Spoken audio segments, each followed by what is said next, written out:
Hey, what's going on? It's your boy BT, and I came here to talk some boxing with the thousands of True School Sports subscribers. Now, heavyweight boxing talk. We're going to talk about the heavyweights. Deontay Wilder, all right, following his very exciting fight against Luis Ortiz, signature fight, I would say, to this point in his career against Luis Ortiz, came back late in the fight, got the savage victory. All credit to him. We put some respect to his name on this channel on True School Sports. With that being said, there was a video that came out that was circling on multiple channels in the post-fight press conference, and it was about Deontay Wilder's manager. The very well tenured, for the most part, well respected, well known boxing manager slash music manager, Shelly Finkel. Shelly Finkel came out and he pretty much came out and said, "We're gonna discredit this Joshua fallacy that Wilder is ducking Joshua." So basically, he pulls out this letter, right? This dude, he pulls out this letter, and he says, "Oh, well, I talked to Eddie Hearn's dad on November 29th, and he said he was going to give me the numbers for what a Joshua Wilder fight would make in the UK versus what it would make in America, and I never heard back from him." And that was what he used as his proof that Joshua is ducking Wilder. And I think that's ridiculous because, if anything, what it showed to me and a lot of other boxing fans, if what he was saying is true, it showed two things. It showed, number one, how bad of a management team Wilder has around him, which is why he's not a star in his own country, which is ridiculous when you can punch like him and have this type of personality. That's number one.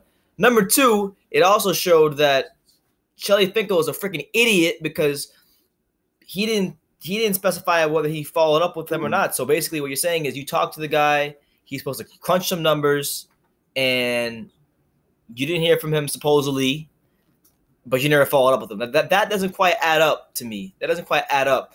Well, when you look at the other side, when you look at what Eddie Hearn's been saying, right, in Matchroom, what they've been saying about the whole situation is that Deontay Wilder, his demands are very unrealistic for this fight to happen. I mean, you look at like his last two fights. I think he made about 1.5 or 2 million this fight. He made about 2 million the last fight. So he made 4 million his last fight. Joshua out here commanding 10 to 20 million dollar paydays. So that being said, you gotta be realistic with your demands. Maybe his value is a lot more now because of the Ortiz fight. But the fact of the matter is, I think Eddie Hearn is just being smart. I think Eddie Hearn, and I know you guys know I'm a big fan of Eddie Hearn because I think he's one of the few promoters that knows what he's doing, and he actually looks out for his fighters. He looks out for the best interests of his fighters, and when his fighters actually ask for fights that go against his wishes, he'll actually let his fighters take those tough fights. So I respect him. I respect Eddie Hearn, and I met Eddie Hearn, and we're cool. I think Eddie Hearn taking these guys to school because he's in the media. He's saying this here. He's saying this there. And, he's winding everybody up. He himself is making this fight bigger. And, that's all he's doing. Eddie Hearn is helping build the fight up. And, the great rapper, Cannabis, he once said basic mathematics, the verbal mechanics of rhyming. It's just basic mathematics, all right? The longer we talk about this fight, the more videos I make about this fight, the more people talk about it, the bigger it gets. And with the fight Wilder just had against Ortiz, the fight is getting bigger. If Joshua goes ahead and does his job against Joseph Parker, which is going to be a tough task because Joseph Parker is a tremendous fighter, world champion, undefeated, sturdy chin, been tested, so it's going to be a good test for Joshua. But if he can go in there and take care of Parker, then all of a sudden, we're looking at potentially the next fight for the undisputed heavyweight championship of the world. And the fight becomes even bigger. So if anything, I think Eddie Hearn has taken Al Heyman, Shelly Finkel, and them to school as far as with how he's been moving his fighter. His fighter's been getting bigger. His fighter's been getting more of an audience, more of attraction. I would even say I'll say it like this too. Deontay Wilder's stock went up this past Saturday night, but I would venture to say here in America, I would say Anthony Joshua is just as known as Deontay Wilder. They're about, if he's not as known, they're right there even. And we know that ain't the case in England. We know Joshua's a lot more known in England. So that being said, man, Shelly Finkel, you tripping, bro. You tripping. Like, okay, so the guy was supposed to get you some numbers. We don't know if he did or he didn't, but the fact of the matter is you just said, oh, you never specify whether you followed up with him or not. So if you don't follow up with somebody and you just go off of assumptions. You know what they say about assumptions, right? You make an ass out of yourself by assuming. So he's just assuming that they don't want the fight, when what I've seen from the Hearn side is simply them trying to make the fight as big as possible. They offered Deontay Wilder a career high payday, to come to the UK and fight Dillian White.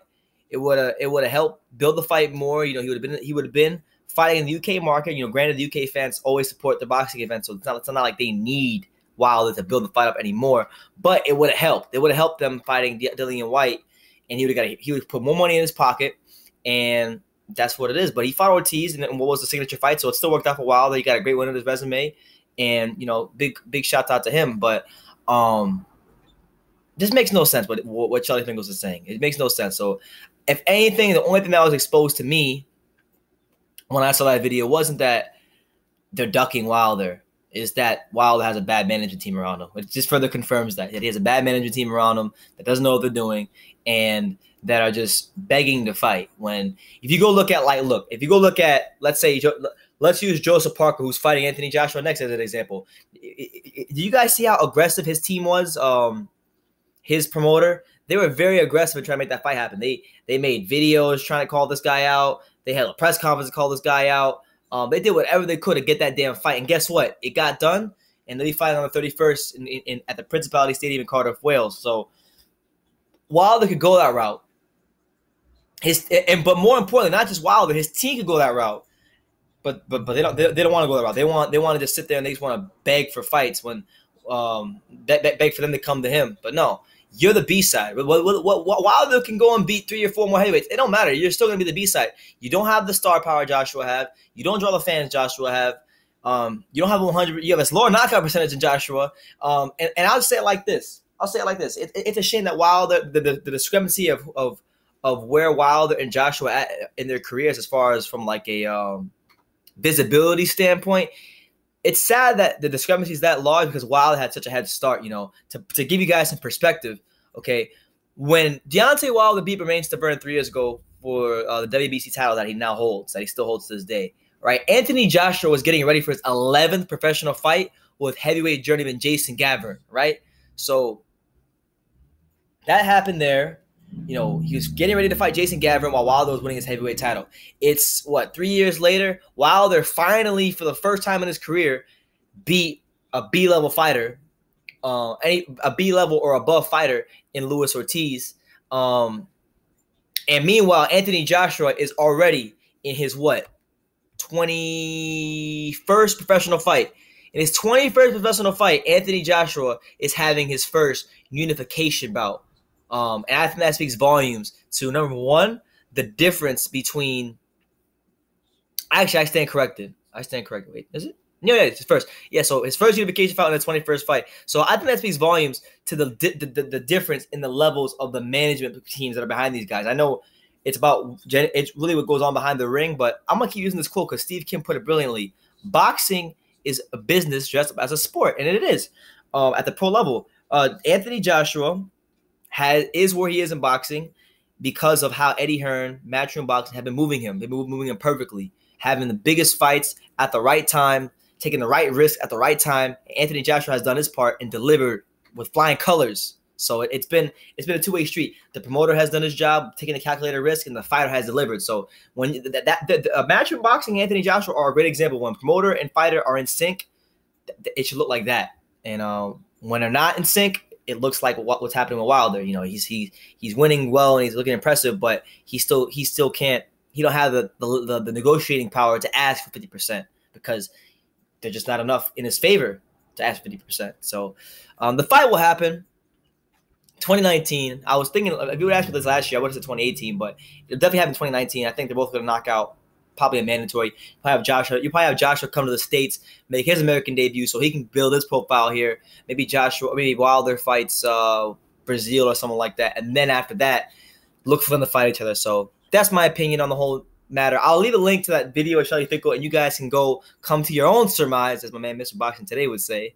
And yeah, let me know what you guys think in the comments down below. Shelly Finkel says he shows proof of Deontay Wilder or Anthony Joshua ducking Deontay Wilder, which I think is ridiculous because he never followed up with their team. So if you don't follow up, and they stay consistent with what they're saying, I'm gonna believe them, especially when they're the ones who are always constantly doing the best business in boxing. So that's what it is.